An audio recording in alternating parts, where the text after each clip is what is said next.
شاب في العشرينات اضطر انه يواجه الحياة بعد ما مات ابوه، وحاول انه يصرف على امه واخوه الصغير.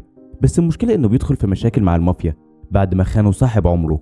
مين الشاب ده وازاي اتورط مع المافيا وازاي خرج من الموضوع؟ ده اللي هنعرفه في الفيديو بتاع النهارده. فيلا بينا نبدأ القصة.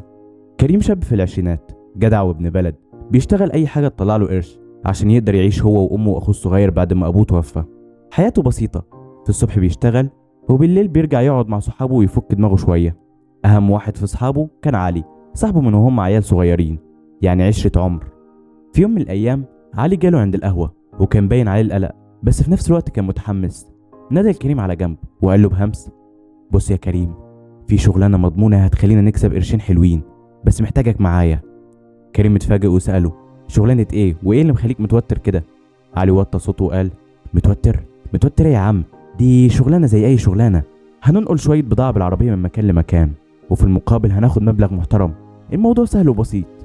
كريم في الأول كان قلقان وعنده إحساس إن الموضوع وراه حاجة مش تمام، بس لأنه بيثق في علي زي أخوه ولأنه برضه محتاج الفلوس يساعد بيها أمه وأخوه، للأسف وافق وقال له: ماشي يا علي، أنا معاك، بس متأكد إن الموضوع أمان؟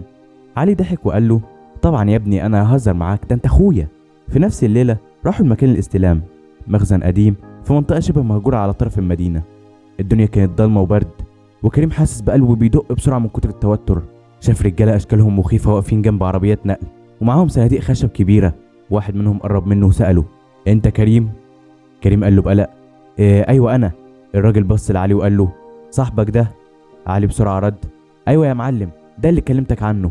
الراجل قال: تمام، العربية هناك، هنحط فيها البضاعة وتوصلها للمكان اللي هنقولك عليه، ولو حد وقفك في الطريق أنت ما تعرفش حاجة، فاهم؟ كريم هز راسه بالموافقة وصوته تقريبا مش طالع، وعلي جنبه بيطبطب على ظهره وبيقول له: ولا يهمك، كله هيعدي. وابتدوا يحملوا صناديق في عربية نقل صغيرة. كريم مسك الدركسيون وإيده بتترعش من القلق. علي قال له إنه هيستناه في نقطة معينة بعد ما يوصل البضاعة عشان ياخدوا فلوسهم سوا، وفي الآخر قال له: خلي بالك وأنا هقابلك بعدين. وبعدها ساب كريم يتحرك بالعربية لوحده. بس وهو سايق في نص الليل في الطريق الصحراوي الفاضي، بدأت الشكوك تزن في دماغ كريم. يا ترى إيه اللي في الصناديق دي؟ ومين الناس دول؟ بس كل ده ملوش لازمة، لأنه فجأة لمح نور عربيات بتقرب بسرعة من وراه. في الأول قال يمكن علي أو حد من الجماعة رجعوا له، لكنه سمع صوت سرينة الشرطة وشاف النور الأزرق بيولع في المراية. قلب كريم وقع في رجليه وفضل يقول: يا نهار اسود، يا نهار اسود، أنا رحت في داهية. قرر يدوس بنزين ويهرب، بس ما كانش عارف يعمل إيه ولا يروح فين. فضل يجري بالعربية والشرطة وراه لحد ما خرج من الطريق الرئيسي ودخل في شوارع جانبية ضلمة. دخل جوه حي عشوائي مليان حارات ضيقة. في اللحظة دي خد قرار مجنون، نط من العربية وهي لسه بتجري، وقع على الأرض وقام بسرعة يجري في الحواري الضيقة وساب العربية باللي فيها ورا ظهره. كريم قدر يستخبى بين البيوت وهو حاسس إن قلبه هيقف من كتر الخوف. قدر إنه يهرب من الشرطة، لكنه دلوقتي في ورطة ما يعلم بيها إلا ربنا. بضاعة المافيا راحت عليهم والعربية كمان ضاعت والشرطة دخلت في الموضوع. كريم فضل مستخبي ساعات لحد ما حس إن الجو هدي. وقتها طلع بهدوء وهو مرعوب ومش عارف يروح فين. أول حد جه في باله كان علي. أكيد علي هيحل المشكلة أو يقول لي أعمل إيه. ده كان تفكير كريم، وما كانش يعرف إن المصيبة الكبيرة لسه جاية. كريم وصل عند علي وهو مرعوب وزعلان. حكاله على كل اللي حصل وهو بيتنفس بصعوبة. حكاله عن البوليس والعربية وهروبه في الحواري. علي عمل نفسه مصدوم ومتأثر باللي حصل وحاول يهديه وقال له: اهدى يا كريم، انت كويس دلوقتي؟ طب اسمع، الموضوع كبر بس احنا نقدر نتصرف. كريم قال له: ازاي؟ اكيد المافيا هيدوروا عليا وهيفتكروا اني سرقت البضاعة او بلغت عنهم. علي رد بسرعة: لا ما تقلقش، انا اعرف كام واحد من الناس دي، هكلمهم ونحل الموضوع، بس محتاجين نستخبى كام يوم لحد ما اشوف هنرتب الموضوع ازاي. في الوقت نفسه علي كان من جواه مرعوب اكتر من كريم. بعد اللي حصل العصابة اتصلوا بيه وهددوه: يا تجيب صاحبك اللي بوظ الشغلانة يا اما حسابك معانا هيكون تقيل. علي لقي نفسه بين نارين، يا اما ينقذ صاحبه ويعرض نفسه هو للموت، يا اما يسلم كريم ويخلص نفسه. وللاسف انانيته وخوفه غلبوه وقرر يضحي بصاحب عمره عشان ينقذ نفسه. بعد يومين من التخفي علي قال: بص يا كريم، انا كلمت واحد كبير منهم واتفقنا نقابله في مكان هادي بالليل. الراجل وافق انه يسمع منك ويحاول يحل الموضوع بدل ما تضيع حياتك على الفاضي. انا معاك وما تخافش. كريم بالرغم من الخوف اللي مالي قلبه وافق لانه ما عندوش حل تاني، وخصوصا انه واثق في علي ثقة عمياء. بالليل ودى علي كريم على مخزن مهجور عند طرف المدينة. المكان شكله مخيف والدنيا حواليه هادية زيادة عن اللزوم. قال علي لكريم يستناه جوه وانه رايح يشوف الراجل الكبير ده فينه. كريم وقف مستني في الضلمه ودقات قلبه بتعلى مع كل ثانيه. فجاه سمع صوت خطوات تقيله داخل المخزن. افتكر انه الراجل الكبير وصل، لكن اللي ظهر قدامه كان واحد من رجاله العصابه اللي شافهم قبل كده ومعاه 2 تانيين، ولدهشته شاف علي واقف معاهم. كريم اتلخبط وقال: علي، فين الراجل الكبير؟ لكن قبل ما يكمل كلامه حس بضربه قويه على دماغه خليته وقع على ركبته. اتجمعوا حواليه 3 من رجاله المافيا وعلي واقف معاهم. كريم رفع راسه بالعافيه وصوته كان مخنوق وقال: ايه اللي بيحصل ده يا علي؟ علي بص له بنظره خوف وندم بس حاول يخبيها وقال ببرود: اسف يا كريم، ما لقيتش حل تاني. واحد من العصابه شد كريم من هدومه وخلاه واقف بالعافيه وقال له بصوت مرعب: كنت فاكر انك هتهرب مننا وتاخد حاجتنا معاك؟ هوريك اللي بنعمله في اللي يخون المافيا. كريم حاول يدافع عن نفسه وهو بيتألم وقال: انا ماليش دعوه والله، انا كنت بعمل اللي قلتولي عليه، انتوا اللي الشرطه هجمت عليكم فجاه. الراجل ضربه وقال: هتفضل تكذب لحد امتى؟ عامه شاهين بيه بيسلم عليك وبيقول لك ان اللي زيك ملوش لازمه يعيش. عيون كريم دمعت من القهره والالم. بص لصاحبه اللي كان اعز انسان عنده وقال له بصوت مكسور: كنت واثق فيك يا علي، ليه خنتني؟ علي ما ردش ووطى راسه وبعد عنه خطوتين. واحد من الرجاله طلع مسدس ووجهه ناحيه قلب كريم. في اللحظه دي كريم حس ان نهايته قربت وشريط حياته عدى قدام عينيه. ضغط الراجل على الزناد وصوت الطلقه ملى المكان. جسم كريم وقع على الارض وسط بركه من الدم. العصابه سابوه مرمي وعلي واقف متسمر مكانه وعينه على جثه صاحبه اللي من ثواني كان بيتكلم معاه. واحد من الرجاله شد علي وقال له: يلا بينا قبل ما حد يحس بينا. علي مشي معاهم زي الروبوت مخنوق ومش مصدق انه تسبب في موت صاحبه بايده. بعد ما مشوا بثواني ظهرت من بعيد بنت، جريت على مصدر الصوت لانها كانت سمعت صوت الرصاصه. البنت دي اسمها نوره، ساكنه في بيت قريب من المخزن المهجور. كانت مرعوبه انه يكون حصل لحد مصيبه. اول ما وصلت وشافت المنظر صرخت وقربت من كريم وحاولت تفوقه: يا استاذ، يا استاذ سامعني، انت عايش؟ كريم كان فاقد الوعي والدم نازل من كتفه جنب صدره. نوره اتصلت بالاسعاف وهي بتحاول تسد الجرح باي قماش معاها. لولا نوره ما كانش كريم هيخرج من المواجهه دي حي. الاسعاف وصلوا نقلوه على المستشفى ونوره فضلت معاه خطوه بخطوه. في المستشفى الدكاتره قالوا لها ان معجزه ان الرصاصه ما جاتش في قلبه، عدت جنب كتفه وخرجت من الناحيه التانيه. بعد كام ساعه صعبه في العمليات والعنايه فتح كريم عينيه ولقي نفسه على سرير في المستشفى وايده متعلق فيها محلول. اول حد شافه كانت نوره قاعده جنبه بتطمن عليه. ابتسم ابتسامه صغيره وقال بصوت ضعيف: انت اللي انقذتيني. نوره ردت عليه بملامح فرحانه: الحمد لله على السلامه، انت بقيت كويس، انا كنت مرعوبه عليك. كريم وهو موجوع شكرها من قلبه وقال: مش عارف اقولك ايه، انت ملاك الرحمه اللي بعتهولي ربنا. بعد يومين كريم بقى احسن شويه وابتدى يستوعب هو فين. نوره فضلت تيجي تزوره كل يوم وتجيب له اكل وتساعده يغير على الجرح. وجودها جنبه كان بيديله احساس بالراحه والامان، احساس كان مفتقده من زمان. خلال الايام القليله دي كريم حس ان البنت دي قلبها طيب ومخلصه وواضح انه اتعلق بيها وهي بترعاه. الحقيقه ان نوره هي كمان كانت حاسه انها قابلت شاب طيب اتحط في ظرف اكبر منه وقلبها اتعلق بيه من قبل حتى ما يفتح عيونه في المستشفى. وفي ليله كريم كان قاعد على سريره في المستشفى ونوره كانت قاعده جنبه. قرر يحكي لها كل حاجه. هو كان مخبي عليها تفاصيل اللي حصل لانه خاف يعرضها للخطر او ده ممكن يخليها تبعد عنه لو عرفت انه مطارد من عصابه. لكنه شاف في عينيها اصرار ومحبه خلاه يطمن ويحكي لها. حكى لها عن صاحبه الخاين وعن المافيا وعن كل المصايب اللي حصلت له من ساعه ما وافق على الشغلانه المشؤومه دي. نوره كانت بتسمع وهي مش مصدقه ان في حد يقدر يعمل كده في اعز صاحب ليه. حطت ايدها على ايده بحنيه وقالت: انت مريت بحاجات صعبه قوي يا كريم، بس ما تخافش، انا جنبك وهساعدك تخرج من الورطه دي. كريم دموعه نزلت من عينيه لاول مره من ساعه اللي حصل. دموع راحه انه لقي حد جنبه بعد ما كله اتخلى عنه. رد عليها وقال: انا خسرت كل حاجه في لحظه، صاحبي خاني والمافيا عايزاني ميت والبوليس لو عرف باللي حصل ممكن يعتبروني مجرم، مش عارف اعمل ايه. نوره بصت له وقالت له: بص يا كريم، لازم ما تستسلمش، الناس دول لازم يتعاقبوا والشرطه اكيد هتساعدك لو عرفوا الحقيقه. كريم قال: انا خايف، المافيا واصلين لناس كتير ويمكن ليهم رجاله في الشرطه كمان، وبعدين انا شكلي قدام البوليس مجرم هربان. نوره فكرت شويه وقالت: طب ما نجمع دليل عليهم، تسجيل مثلا او اي حاجه تثبت اجرامهم وخيانه صاحبك ليك، ساعتها هنقدر نوديه للشرطه وانت ضميرك مرتاح. الفكره لمعت في دماغ كريم وحس لاول مره ان في امل.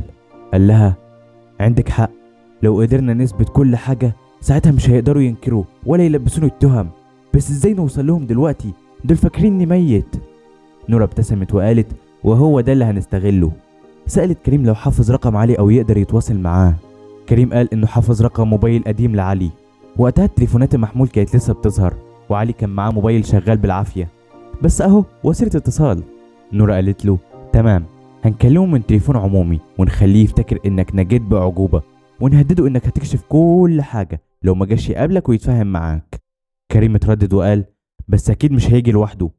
نورا ردت بسرعة عشان كده انت مش هتقابله لوحدك، لازم نحط خطة ونبلغ الشرطة يستنونا قريب من المكان من غير ما يبانوا، وكمان نختار مكان ما يقدروش يلموا فيه رجالة كتير.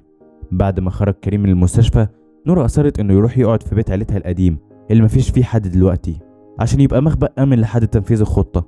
فضلوا يفكروا في كل التفاصيل، وهي إزاي يخلوا علي يوافق يجي، وفين المكان المناسب للمواجهة، وإزاي يضمنوا إن الشرطة تتدخل في اللحظة المناسبة. وطول ما هما بيخططوا سوا، نظرات كريم ونورا لبعض مليانة ثقة ودعم. ويوم المواجهة جه، وقف كريم عند تليفون عمومي في شارع هادي، ونورا واقفة على بعد خطوتين منه قلبها بيدق من التوتر. كريم حط السماعة على ودانه واتصل برقم علي اللي حافظه. رن التليفون كام مرة وبعدين جه صوت علي متردد. ايه الو مين؟ رد كريم بصوت هادي انا كريم يا علي. علي سكت لحظة وكأنه شاف شبح، وقال بصوت بيترعش ازاي ده حصل؟ انت مش كريم قطعه مش ميت زي ما كنت فاكر ها؟ لا يا علي، لسه ربنا ما أردش اني اموت. اسمعني كويس، انا مش جاي اصفي حسابي معاك دلوقتي، انا عايز حقي وعايز الدنيا كلها تعرف حقيقتك. لو ما جيتش تقابلني وتفهمني اللي حصل ومين شاهين بيه، انا هروح للشرطة وهحكي كل حاجة. علي صوته عالي وانفعل. لا استنى، ما تعملش اي حاجة وخليك عاقل. عايز تقابلني فين؟ كريم اخد نفس وقال عند المخزن القديم اللي حصل فيه كل ده. تعرف تيجي لوحدك الساعة 12 بالليل؟ علي حاول يتحجج، قال له طب ما نغير المكان. كريم صمم، يا هناك يا مفيش اتفاق خالص، القرار قرارك. علي اضطر يوافق وهو بيبلع ريقه. قال له خلاص حاضر تمام. قفل كريم السماعة وقال لنورا خلاص وافق. نورا ابتسمت ابتسامة تشجيع رغم خوفها من اللي جاي. الشرطة كانوا عارفين بالخطة وقرروا يراقبوا المكان من بعيد ويتدخلوا لما تيجي الإشارة أو لو الأمور خرجت عن السيطرة. بالليل وقف كريم وسط المكان اللي لسه فيه آثار الدم على الأرض من اللي حصل قبل كام يوم. نورا استخبت في مكان ضلمة قريب بحيث تقدر تشوف وتسمع الكلام، ومعها مسجل صغير جاهز للتسجيل. قلب كريم كان بيدق بسرعة، مش عارف علي هيجي لوحده ولا هيجيب حد معاه. فجأة سمع كريم صوت عربيات بتقف بره. دخل علي وهو بص حواليه بخوف، ومعاه شخصين، واحد منهم شاهين بيه بنفسه، والتاني واحد من رجالة العصابة ومعاه سلاح في ايده. علي كان شكله متوتر جدا، وشاهين بيه عينيه فيها شر. علي قال بخوف كريم انت فعلا عايش؟ شاهين قال واضح ان رصاصتنا ما جابتش اجلك، عندك 9 ارواح يا ولد. كريم لمح المسدس في ايد راجل شاهين وعرف انهم ناويين على الغدر. مع كده ظهر ثبات وقال ايوه عايش، واضح ان كان لازم ارجع عشان اوقف الظلم اللي زيكم. شاهين ضحك بسخرية. ظلم ايه يا ابني؟ اللي يشيل معانا الحمل بيبقى واخد حقه، واللي يخوننا يستاهل يتقطع مليون حتة، وانت خنتنا. كريم صرخ فيه انا عمري ما خنت حد، انتوا اللي جرجرتوني للوساخة بتاعتكم، انا كنت غلبان على بابا الله وانتوا اللي حولتوا حياتي الجحيم من غير اي ذنب. علي حاول يهدي الموقف وقال لشاهين يا شاهين بيه سيبني اتكلم معاه، ده صاحبي وانا عارفه كويس. قرب علي خطوة من كريم وقال له بهمس بص يا كريم، انا اسف على كل اللي حصل، بس والله ما كان بايدي، دول ناس ما بيرحموش، ولو ما كنتش عملت كده كانوا هيموتونا احنا الاتنين. ارجوك سلمهم اللي عايزينه وسيبنا نخلص من الموضوع ده. كريم اتعصب وقال اسيبكوا بعد ما حاولتوا تقتلوني وغدرتوا بيا؟ انت اخر واحد يطلب مني السماح يا علي. شاهين زهق من الكلام وشاور بايده للراجل المسلح وقال له خلص عليه. الراجل رفع سلاحه بسرعة ووجهه ناحية كريم. في اللحظة دي نورا قررت انها لازم تتدخل. خرجت من مكانها وقالت بصوت عالي الشرطة محاوطين المكان، ارموا السلاح. المفاجأة خلت علي وراجل شاهين يخافوا، وكريم استغل الفرصة وهجم على المسلح قبل ما يلحق يضرب نار. وقعوا هما الاتنين على الارض ومسدس طار من ايد الراجل. شاهين اتصدم، وفجأة صوت عربيات الشرطة دخل الموقع. حاول شاهين يجري ناحية باب المخزن بس لقي ظابطين وعساكر واقفين مستنيينه. رفع ايده واستسلم وهو بيبص لكريم بغل وقال له اللعبة لسه ما خلصتش. الظابط كلبشه وقال له لا خلصت على كده، كل سنة وانت طيب. علي كان واقع على ركبته جنب الحيط ومش عارف يهرب فين. نورا قربت منه وهي ماسكة مسجل وقالت له بعتاب كل ده عشان الفلوس يا علي؟ خسرت صاحبك وخسرت نفسك. علي ما قدرش يبص في عينيها وسلم نفسه للشرطة من غير مقاومة. في ثواني اتملى المخزن بأنوار العربيات والشرطة مسكت كل المجرمين.